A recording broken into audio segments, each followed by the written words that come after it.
यीशु के नाम से मांगते हैं, आमीन। आइए प्लीज यहाँ बैठे।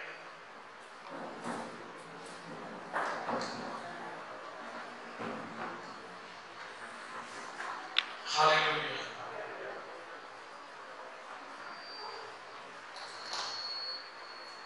प्रभु का धन्यवाद देते हैं समय के लिए।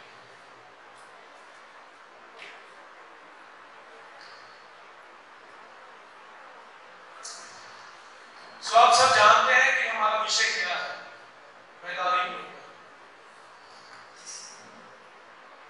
किसके ऊपर हमने ये उपवास का विषय रखा है? बेदारी।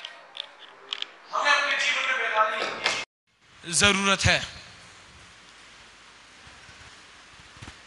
कितने इस बात पर विश्वास करते हैं कि हमें हमारे जीवन में बेदारी की जरूरत है? We need revival. हमें बेदारी चाहिए।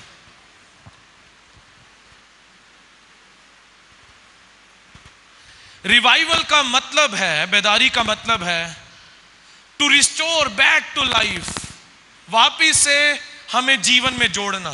That is called revival. हमने जब यीशु मसीह पर विश्वास किया, हम उसी समय जीवन के साथ जुड़ गए। कितने विश्वास करते हैं? मैं फिर से कहूंगा कलीसिया, जब हमने मसीह यीशु पर विश्वास किया, हम उसी समय जीवन के साथ जुड़ गए। इसीलिए यूहन्ना 10:10 बताता है, उसने हमें जीवन दिया और बहुतायत से दिया है। लेकिन उसके बाद भी हमारे जीवन में कुछ ऐसे एरियाज होते हैं, कुछ ऐसे जगह होती है जहां पर बेदारी आना अभी भी बाकी है। मेरे साथ निकाले भजन संहिता की किताब, उसका 85वां अध्याय और उसकी 6 आयत। Psalms chapter 85 verse 6। भजन संहिता की किताब, उसका 85वां अध्याय और उसकी 6 आयत। यहां पर दाऊद परमेश्वर से कहता है, क्या तू हमको फिर से ना जिलाएगा? Will you not revive us again? कि तेरी प्रजा तुझ में आनंद करे।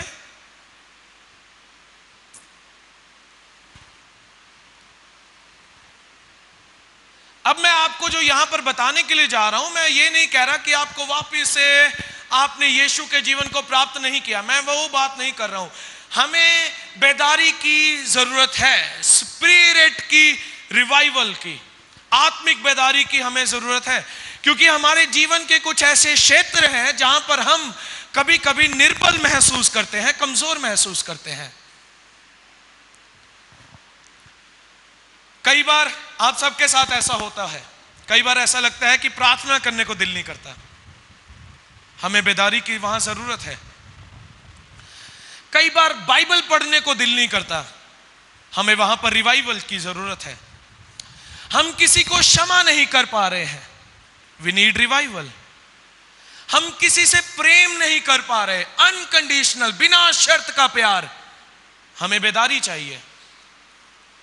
हम शांति का अनुभव नहीं कर रहे, हमें बेदारी चाहिए।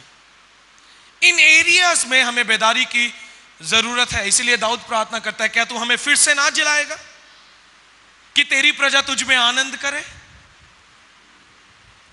और ये प्रभु अपनी आत्मा के द्वारा आपके आत्मा में बेदारी को लेकर आता है, आपके अंदरूनी मनुष्यत्व में बेदारी को लेकर आता है। And it is all by the help of the Holi spirit. ये सब सिर्फ पवित्र आत्मा के द्वारा संभव है। भजन संहिता की किताब, उसका 80वां अध्याय और उसकी 19 आयत। भजन संहिता की किताब, उसका 80 अध्याय और उसकी 19 आयत। हे सेनाओं के परमेश्वर यहोवा, हमको ज्यों का त्यों कर दे और अपने मुख का प्रकाश हम पर चमका, तब हमारा उद्धार हो जाएगा। लेकिन उससे पहले वो क्या कहता है दाऊद? हे परमेश्वर यहोवा, मेरे जीवन को क्या कर दे? ज्यों का त्यों, मतलब क्या हुआ? टोटली मेरे जीवन को बदल दे, ट्रांसफॉर्म कर दे मुझे प्रभु।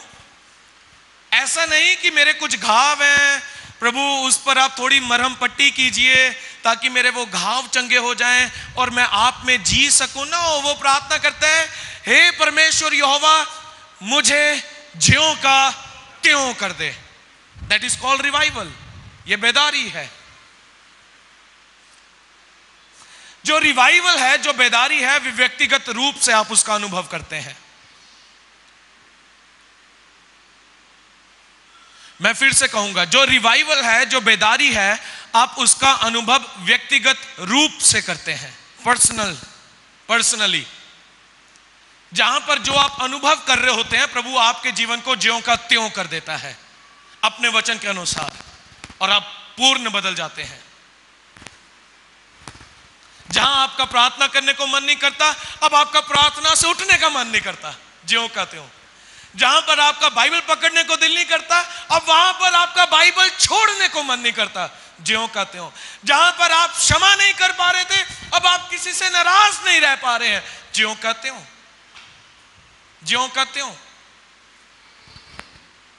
जहां पर किसी ने कुछ कह दिया तो नाराज हो गई या हट आ गई मन में, अब प्रभु ने ऐसा बदला कि बिना शर्त के प्रेम, मुझे कुछ नहीं लेना देना, मुझे प्रभु ने, मेरे वचन ने कहा है मुझे प्यार करना है, बस बात खत्म। ज्यों का त्यों, आपका जीवन ही बदल गया। और यह संभव सिर्फ पवित्र आत्मा के द्वारा हो सकता है। मैं ऐसा सोचता हूं कि कहीं ना कहीं आपको इन क्षेत्रों में बेदारी की जरूरत है, राइट? आपके साथ साथ मुझे भी है। हमारे घर में हमारे एक बहुत प्रिय रिश्तेदार हैं जिन्हें मैं देखना भी पसंद नहीं करता। और एक रात हम सब फैमिली बैठे हुए थे, 9-10 बज गए थे, तो एकदम से बेल बजी। इतनी रात को कौन आया? मैं अपने कमरे में था, और जब दरवाजा खुला तो मुझे उनकी आवाज सुन गई। मैं कमरों में भाग रहा हूं क्योंकि मैं उन्हें देखना तक नहीं चाहता, मैं उन्हें पसंद नहीं करता, और मैं कमरों में भाग रहा हूं कि मैं कहीं ना कहीं छिप जाऊं कि वो मुझे ढूंढ ना ले। मैं कभी भाई साहिल के कमरे में, कभी कहीं, कभी जो हमारी बालकनी बनी है उसमें जाके चुप रहा हूं। फिर मैं सोच रहा हूं वो तो बालकनी में भी आ जाएंगे, अब मैं करूं क्या? तो मैंने अपनी बिल्डिंग से छलांग मार दी। यह भी पिछले साल की बात है, जब मैंने, अब मेरा वेट ऐसा है, वो जमाने चले गए छलांग वाले हैं। बड़ी कोशिश कर करके मैंने लंबी सांस लेकर छलांग मार दी। बहुत रगड़े खाई, वहां पर हमारे नीचे बिल्डिंग में टूटी लगी है, फिर सारे जख्म धोए मैंने बैठकर। जब तक वो परिवार गया नहीं, मैं वहीं बैठा रहा बाहर ही गार्डन में। मुझे फोन कर रहे, वो फैमिली फोन कर रही है, भैया आप कहां हो? मैंने कहा मैं बहुत दूर हूं, मैं बस उन्हें देखना नहीं चाहता। I don't like them. मेरा हृदय इस प्रकार था, इस प्रकार की मुझे बहुत समझाया गया कि नहीं ऐसा मत करो, उनसे मिलो, उनसे बातचीत करो। लेकिन मैंने कहा नहीं, जो मेरे साथ बीता है उन्हें लेकर तो मुझे पता है बहुत मुश्किल है, मैं क्षमा नहीं कर पा रहा हूं। नहीं मिलो, पेरेंट्स ने बहुत समझाया तुम्हें मिलना है, लेकिन उस एरिया में मुझे बेदारी चाहिए है। I need revival. फिर मैं अपने दाद के भी जाता हूं, तो मैंने एक फैमिली चुन के रखी है कि मैं सिर्फ इनके घर जाऊंगा, इसके अलावा मैंने और किसी के घर नहीं जाना। मैं उनके घर जाता था, उनसे मिलता था, रहता भी नहीं था। शाम को अमृतसर से वापसी, मैंने किसी से नहीं मिलना। ठीक है, हेलो हाय, बस का बात खत्म। ये क्या था? ये मैंने अपने मन को उनके प्रति कठोर कर लिया। क्यों? उनके कामों को देखकर। लेकिन अब मुझे इन क्षेत्रों में बेदारी की जरूरत है। I need revival. अभी हम पीछे फिर वापस से हम घर में वापस जा रहे थे किसी काम के लिए, तो पेरेंट्स मेरे गाड़ी में, मम्मा पापा, तो उन्होंने कहा अब तू जा रहा है, सबसे मिलना है। मैंने अपने हृदय को, फिर मेरा हुआ नहीं मैं क्यों मिलूं, मैंने तो सिर्फ नीचे रहना है, नीचे रहकर मैंने निकल आना है। नहीं, मैंने उसी समय अपने मन को शांत किया। मैंने सुना कोई कुछ मुझसे कह रहा है, कोई मुझसे कुछ कह रहा है और मुझे सुनना है। मैंने अपने दिल को सेट किया, मैंने कहा लॉर्ड बड़ा मुश्किल होगा लेकिन मैं करूंगा। फिर मैं उनके घर पहुंचा, मैं वहां पर पहुंचा, वो सब वेलकम के लिए आए। मैंने कहा जो प्रिय जिनसे मैं मिलना नहीं चाहता था, मैंने कहा वो कहाँ है? तो वो कहते वो ऊपर ही है लेकिन वो नीचे।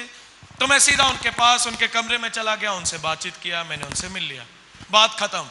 और उसके बाद मुझे कुछ भी नहीं हुआ, ना उन्हें कुछ हुआ, बात खत्म। लेकिन जो एक बाधा थी मैंने उसे खत्म करनी चाहिए, पवित्र आत्मा ने मेरी सहायता की। कई बार ऐसा आपके साथ भी हो सकता है। और उसके बाद जिस फैमिली मेंबर के लिए मैंने छलांग मार दी थी, अभी पिछले हफ्ते वो भी मुझसे मिलके गए। सब प्रभु बदलता है। प्रभु आपके हार्ट को ज्यों का त्यों कर देता है। जब आप किसी को क्षमा नहीं कर पा रहे, पवित्र आत्मा आपकी मदद करता है, आप क्षमा करें उन्हें। ऐसा हो ही नहीं सकता कि पवित्र आत्मा आपकी मदद नहीं करे, वह हमेशा करता है। अब मैंने इसे अनुभव किया है, इसीलिए मैं आपको बता रहा हूं। आपके भी जीवन में ऐसे लोग होंगे जिन्हें शायद आप नहीं देखना चाहते, लेकिन उन्हें क्षमा करें आज। प्रभु आज आपके होली स्पिरिट आज आपके मन को ज्यों का त्यों करेगा।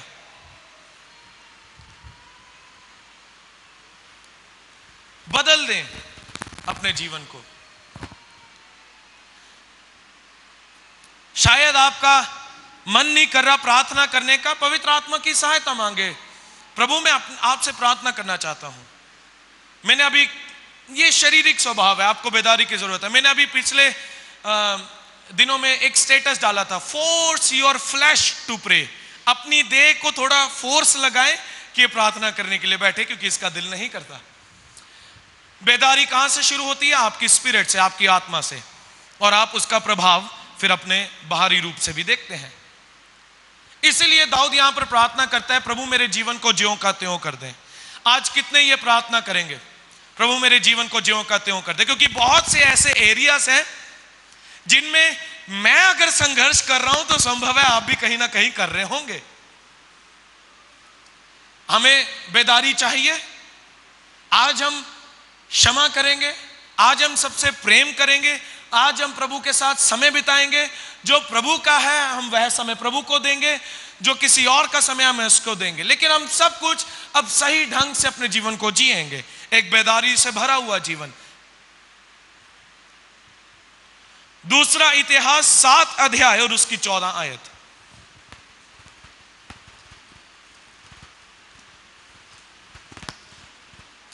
दूसरा इतिहास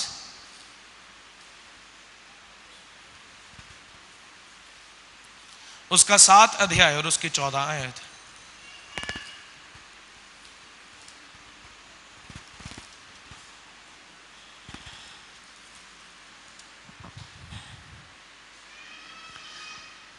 दूसरा इतिहास 7 अध्याय और उसकी 14 आयत।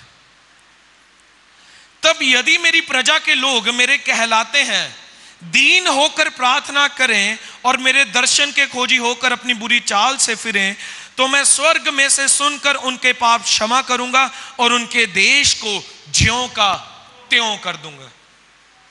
रिवाइवल की शुरुआत जब आपसे होती है तो उसका प्रभाव सिर्फ आप तक नहीं रहता, वह देश तक उसका प्रभाव पड़ता है। हम यहां पर जितने जन हैं, हम यहां पर कुल मिला के जितने जन हैं, आप जानते हैं अगर हम सब इसी समय एक मन हो जाएं और पवित्र आत्मा को कहें कि पवित्र आत्मा मेरे जीवन को ज्यों का त्यों कर दें, बदल दें, मेरी निर्बलता में आप मेरी सामर्थ्य बने, तो क्या होगा? तो आप अपने लाइफ में बेदारी देखेंगे। और जब आप सब मिलकर, हम सब मिलकर अपने जीवन में उन क्षेत्रों में बेदारी को देखेंगे तो उसका प्रभाव सिर्फ आप तक नहीं रहेगा, यह देश भी देखेगा, यह देश भी बदल जाएगा।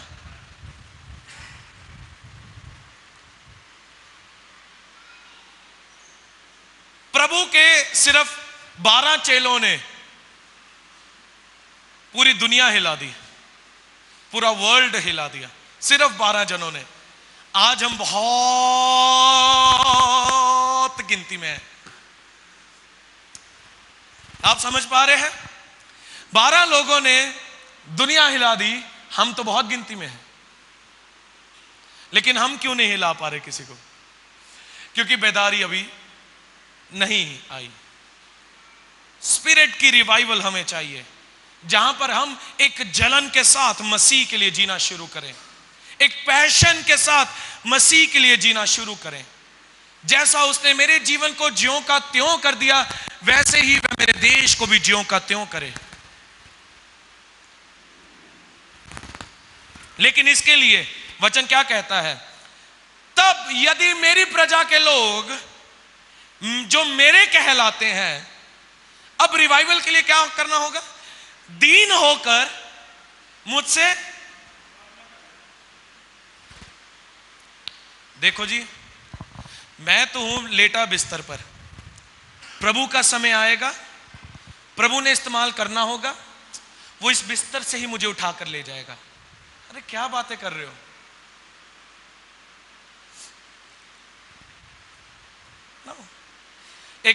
एक वचन लिखा है, हे सोने वाले जाग, मुर्दों में से जी उठ, तो परमेश्वर की ज्योति तुझ पर चमकेगी। इट इज नॉट गॉड जो आपको बिस्तर से उठाएगा, उठ उठ काम करना है, मुझे काम करना है, मुझे लोगों तक पहुंचना, उठ जा, कोई नहीं। ये प्रभु का काम नहीं है, अब ये आपका काम है, आपको उठना होगा। जब मेरी प्रजा दीन होकर मेरे पास आएगी, मुझसे प्रार्थना करेगी, तब आपके जीवन में बेदारी आएगी और उसका प्रभाव ये पूरा देश देखेगा। लेकिन मैंने बहुत सुना है, ऐसी बात नहीं, मैंने बहुत सुना है, जब मैं किसी को कई बार मैंने बोला भी है कि आप कीजिए प्लीज, आप निकलिए बाहर, भैया जब प्रभु का समय आएगा तब मैं जरूर करूंगा। शायद ऐसा लगता है प्रभु का समय अभी नहीं आया। सब उपदेशक की किताब पढ़े, वह समय अब है, समय आ चुका है। पवित्र आत्मा प्रेरितों के काम 1 अध्याय और उसकी 8 आयत में क्या लिखा है? वहां पर लिखा है, पवित्र आत्मा उतरा, उन्होंने सामर्थ पाई और वह हर जगह उसके गवाह ठहरे। आप सबने पवित्र आत्मा पाया है? कहें यस यस। आपने सामर्थ पाई है? यस। तो गवाह भी ठहरे। अब चुपचाप नहीं रह सकते, प्रभु का समय आएगा, आ चुका है, होली स्पिरिट दे दिया गया है, पावर दे दी गई है। अब अगर आप साक्षात उनको बुलाने में लगे हैं कि वो आकर करे काम, तो फिर समस्या उधर नहीं इधर है। हम इनको क्या बोलते हैं लोगों को जब हम ऐसा इशारा करते हैं? मैं ऐसे लोगों को सोचता हूं वो हो गए हैं शायद। No, it is not God. जो प्रभु ने काम करना था उन्होंने क्रूस पर पूरा किया, उसके बाद उन्होंने अपना आत्मा भी भेज दिया, अपनी सामर्थ भी भेज दी है। अब ये हमारा समय है कि हम दीन होकर प्रार्थना करें, प्रभु के खोजी बने, ताकि वो मेरे जीवन और इस पूरे देश को ज्यों का त्यों कर दे। ये आप पर भी निर्भर करता है।